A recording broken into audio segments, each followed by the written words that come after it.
the Lions, man. I know there's 3 games worth of activity to discuss.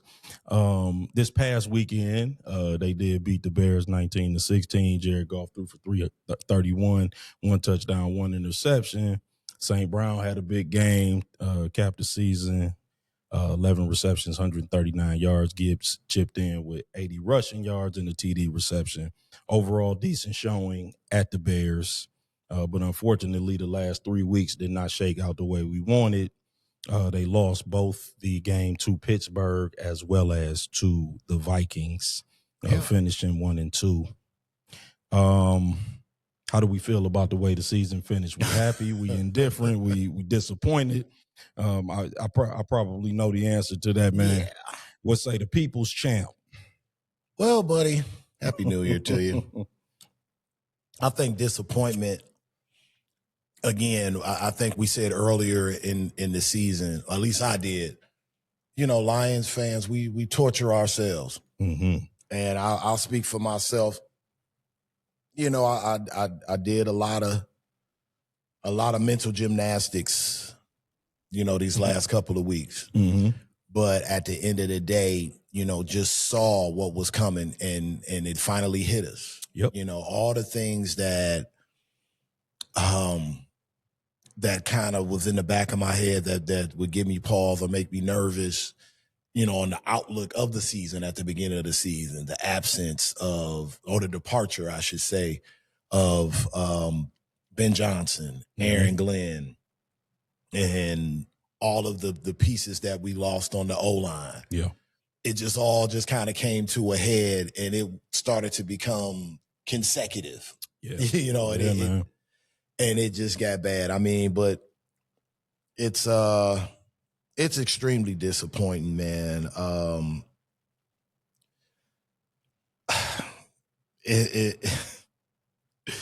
Because when you look at the numbers, a lot of them, they may look good on his face, but like when you do a little digging, when you look at the EPAs on dropbacks and on third downs, like we fell off a cliff. Yeah. Oh, yeah. So they say the devil's in the details.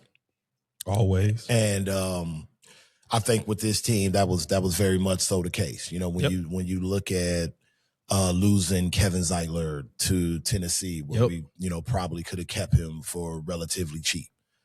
Ragnow, don't get me started. Ragnow retiring days before camp starts. Yep. Taylor Decker probably should have followed him out the door in retirement before, suiting up this season. God bless him for trying. But I mean, at the end of the day, it proved to be, maybe not the best decision for us. And I think now we just have to just go ahead and just start Penei Sewell going forward at left tackle and just kind of leave that alone. I think that's in the cards. Dan Skipper as well. I believe he was contemplating retirement. We actually cut him, had to bring him back. Yep. And it just kind of it just snowballed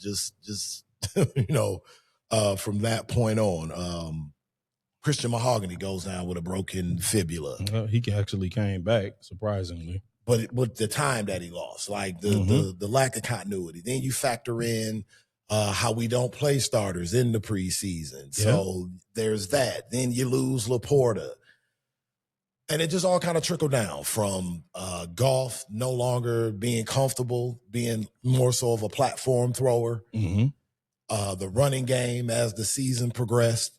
Mm-hmm. I think Jameer had 4 weeks in a row where he didn't have 50 yards rushing. He was right at around 38 and some change. Yep. Montgomery, there's rumblings he's disenchanted now with his role. The details. Yep. Though cosmetically maybe on the front end the numbers were there, but if you look and read in between the lines on offense, it was definitely there with Ben Johnson. And then on the defensive side of the ball, starting out, Kelvin Shepard showed promise, but I think as the season progressed, you saw the difference in whereas Aaron Glenn was a defensive coordinator en route of becoming a head coach. Yeah. Whereas Kelvin Shepard is now getting his first chance to sharpen his teeth. Absolutely. As the defensive coordinator. And it showed. And it's not to discredit him. I believe he will get better, especially when he has the available bodies that, he was expecting to have. But I think that's where, again, the details came into play. I think last season, as the injuries mounted up for us on defense, Aaron Glenn was able to adjust and find where we could still be competitive with the players that we had. Whereas as the injuries mounted up for us this season, Kelvin Shepard struggled, as this, and the defense as a whole, struggled as the season went on. I appreciate you being so gracious to Aaron Glenn. The defense sucked last year too. I mean, the offense was just better, and the O-line stayed intact.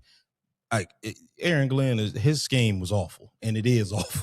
But you didn't think late in the season last year where it was some games where, well, honestly, I thought there might have been some games last year where I didn't think we would be in, especially defensively, where I think Aaron Glenn schemed up some games that were. So let me say, I will say the Vikings game, the last game of the year, I thought that was a decent defensive game. Also, I thought the Jacksonville game was decent, but the San Francisco game was a shootout. That was one late in the year. Mm-hmm. Like, we just won a lot of shootouts, I felt like. Yeah, and that's another thing too. We won a lot of close games last year. I think we were 7-2. Yeah, in one score games. Yeah, and I think this year we were like 2-2. Last year we lost 2-5. Yeah, we lost 2 games by a total of 10 points. I mean, that was, so history tells you that winning a lot of close games is unsustainable. Like if because Kansas City did the same thing. They won a bunch of one-score games last year, and that sort of backfired this year. So, typically that's an unsustainable formula. But no, all real excellent analysis. I have very little to add to that, because you're right. I mean, I thought Kelvin Shepard, he showed his inexperience late in the year. I think that's probably the best way to put it. He's young, and when those injuries start to mount, it's just hard. It's hard to do it. Like defensive coordinators and offensive coordinators too, to a great extent, are very, everybody's player dependent. Yeah. You know what I'm saying? Like defensive coordinators look good when the players are good. Yeah. I mean, you know what I'm saying? Like, no disrespect to Buddy Ryan. I mean, but a slow adult could have coordinated the 85 Bears and looked like a genius. You know what I'm saying? Like, you look like a genius when you coordinating, great players. So, and in terms of the last 3 games, I have very little to add. One game was an offensive letdown. The other one was a defensive letdown. Gave up back-to-back 45-yard rushing touchdowns against Pittsburgh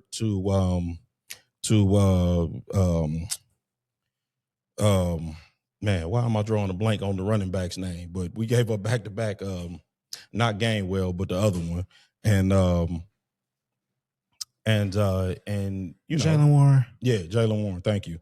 And then Max Brosmer, he had 100 yards passing, and we still lost that game to Minnesota. So again, like what I said before, and I'll stand by it, if you don't beat those teams, then you're not a playoff team. And we're not. You got to win those games. You got to find a way to get those games. I am pleased that we ended the season on a winning note, beating the Bears, because I've always said that we just a bad matchup for the Bears. Yeah.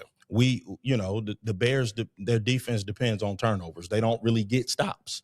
I've said that all year, but they got like 32 or 33 turnovers, and that's how they get stops. If you don't turn the ball over, they're not going to stop you.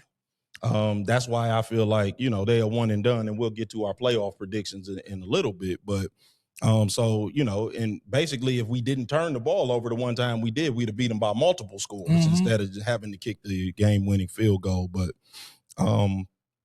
yeah, so, in terms of, the way the season ended, obviously I like you, am disappointed. But I want to dispel a narrative, man. Okay. Before we move on to our offseason preview, because, there's a narrative that says that pocket passers, you know, and in our town, Jared Goff, they need everything to be perfect in order to thrive. But the three most successful mobile quarterbacks in the NFL, Hurts, Lamar Jackson, and Josh Allen, they all got top 5 running backs with respect to productivity. They all have highly effective tight ends.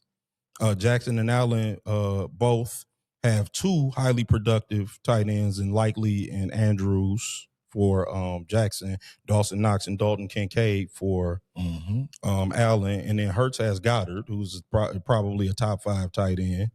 Saquon and Derrick Henry were both added in free agency. All have exceptional offensive tackles. Overall, their respective GMs are busy adding pieces every offseason. Yep. Conversely, pocket passers are expected to get what they can get, you know, through the draft. You know, you look at Matt Stafford, for example. His best receiver is a 5th-round draft pick. His best tight end, Tyler Higbee's a 4th-round draft pick. You know, Jared Goff, our number 1 receiver, is a 4th-round draft pick. Yep. And we're not busy in free agency looking for offensive pieces. Typically, you know, now, yeah, J-Mo's a 1st-round pick. So is Jahmyr Gibbs, and Sam Laporta's a 2nd-round pick. We do have weapons. I'm not trying to say that we don't have weapons, but typically GMs are not busy adding for pocket passers. I mean, look at a Sam Darnold, for example. Mm-hmm. They got Jackson Smith and Jigba, and who else in Seattle? You know, like, who's their 2nd-best pass catcher? The kid that they got at the trade deadline, probably Kenneth Walker. Yeah, exactly. Yeah, like a running back, Barner. You know, like pocket passers are expected to make something out of nothing. Yeah. Like, you know, like they not expected to have a wealth of weapons around them. It's really the running quarterbacks who have to have everything perfect. That's why most running quarterbacks never won anything. And the one true running quarterback who ever won something was Jalen Hurts. And that's probably the most complete roster that we've seen in 25 years. Yeah. That Philadelphia Eagles team. I mean, you know, like, you could go through the solid linebackers, 2 dominant defensive tackles, Hassan Reddick, who was the best, you know, available edge rusher to rent, Cooper DeJean, an all-rookie safety, Quinyon Mitchell, who was a great young cornerback, had Darius Slay on the other side. They had a top 3 offensive line, the best running back in football, a true number 1. You know what I'm saying? Yeah. Like, the most complete roster in football. That's what you needed for a true running quarterback to win. Yeah, because I'm trying to think, like, running quarterback. That's it. Jalen Hurts the first. He's definitely the first true running quarterback to win. Because Patrick Mahomes is not a true running quarterback. No. He's never. This is the most rushing yards he's ever had this year, and it was 422. And I think it's noteworthy that he tore his ACL. Huh? He's not really a runner. The year he led his team in rushing? Yeah, that's what I'm saying. He had 422 yards rushing. Again, I think it's noteworthy that he tore his ACL. Well, so I think that's mythology. The mythology is that, and by the way, this year, Goff has had a carousel of different offensive lines. How about that? That's what he needs. He just needs a clean pocket. But this year, 2nd in the league in passing yards, 2nd in passing touchdowns. He had 34 passing touchdowns. He had, against 8 interceptions, had over 4,500 yards passing again. Everything wasn't perfect. Right. Not nearly. Lost his number 1 tight end. You're saying that Jared Goff can probably actually play quarterback a little bit? Yeah, I mean, yeah. He might be one of the best quarterbacks in football. So I have a question for you. Yeah, go ahead, Neff. So you have came on here all season and have preached about the rule of 5. Mm-hmm. About how all quarterback coach combos have won the Super Bowl in their first 5 seasons. I was actually going there. Go ahead. Next year, Jared Goff's contract extension kicks in, so you really won't have a potential out for him until after the 2027 season. So my question to you is, what's the next move? If the Super Bowl is the ultimate goal. Yeah, I mean, listen, so you know what, that's actually my next conversation was, you're going to have to get into one camp or the other. You're going to have to either be in the Dan Campbell camp or the Jared Goff camp. Yep. I'm willing to give this coach quarterback combo one more season to defy 50 years of NFL history. Because next year, that's what they're going to have to do. And I'm starting to believe more and more in that statistic because, spoiler alert, I'm picking Buffalo to lose this weekend. And after that happens, that rule will hold for this year too, because that's the only coach quarterback combination that's older than 5 years. Mm-hmm. And you saw, again, spoiler alert, John Harbaugh was terminated. Yep. And him and Lamar were in year 8. So Lamar's going to have a new head coach to start that, that rule of 5 is going to start fresh for him.